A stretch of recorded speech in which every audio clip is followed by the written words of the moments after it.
Hello and welcome to another review from TAPTAG. This time we're talking tile-based dungeon crawling, puzzle solving, and club to the face eating in Legend of Grimrock 2. If you didn't play the first Legend of Grimrock, it was a pure dungeon crawler in every sense of the word. Think Eye of the Beholder 2012 edition. I really enjoyed its puzzles and character progression, but my main complaints were that the enemy AI was pretty average, and the dungeon-only colour palette got pretty stale after a few hours.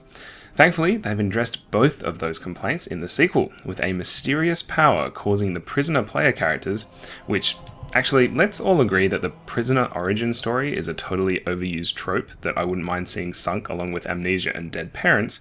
But anyway, your party of 4 wash up on an island, and it's abundantly clear from the start that you are a bit of sport for the island's master, as detailed in the many teasing letters that he leaves around for you to find.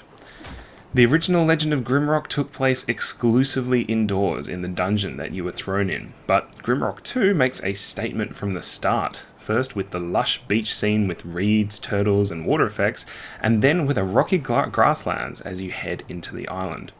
Eventually, you'll encounter forests, graveyards, temples, and castle areas that all look great and really help to break up the dungeon diving. It actually reminds me a lot of the feeling that you get while playing Minecraft, where after being underground for ages, that you have that release of tension as you break surface and climb out into the daylight. Or nighttime, since Grimrock 2 has a fully implemented day-night cycle that can make each above-ground area super creepy to walk around. The mainstay of the first game, the puzzles, are back in abundance.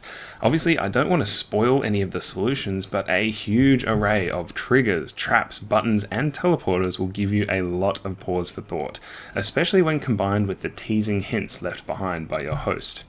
And just when you finally open that grate that leads to the massive axe you've been coveting, a couple of stone walls pull into the ceiling and you're suddenly fighting a crew of rat soldiers, skeleton kings, ice elementals, giants, mutated ivy, slimes, or more. The fighting is, as mentioned earlier, a bit less cheesable, with enemies certainly taking the opportunity to attack you a lot quicker, and hits seem to do a bit more damage than the original, so you can't just circle strafe around opponents and never take a hit as you did in the first game. And honestly, you're kind of not going to want to. I've found that being honest about my fighting tactics and roleplaying my characters a bit has led to some nail-biting situations where half my party has died from poison and it's only a rush to the nearest healing crystal that saves me from seeing the abrupt game over screen. It's definitely more about surviving than thriving in Legend of Grimrock 2, and it's not uncommon to find yourself sneaking past enemies rather than taking the risk of being smashed by them deep in a dungeon. Equally though, you'll probably find yourself having to fight most of the monsters you encounter, because while stealth is an option with some spells and some backstab mechanics, it's not an overly successful one. No RPG would be complete without an abundance of characters. There's a bit more diversity this time around. There's the Alchemist, Barbarian, Battle Mage, Fighter, Knight, Rogue, and Wizard.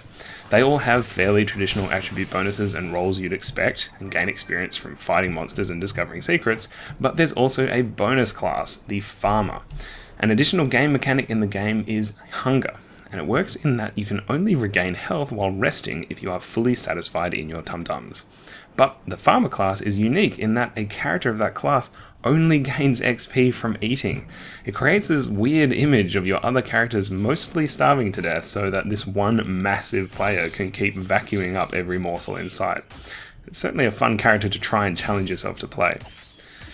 Overall, it's been a really awesome experience so far. I'm about 5 hours into it, and I can see it being maybe another 10 or so more to fully explore the island and uncover every nook and cranny, which you're definitely going to want to do if you enjoy this kind of gameplay.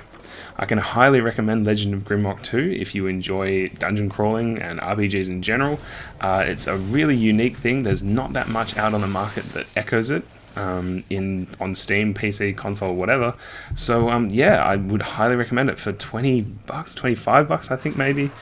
You really can't go wrong. I think it's really, really great, and I can't wait to see what they do with Legend of Grimrock 3. Fingers crossed that comes out. I would love to see co-op gameplay in that, but that might be a little bit tricky for them to accomplish. Anyway, thanks for watching, and look forward to a new podcast episode pretty soon. See ya.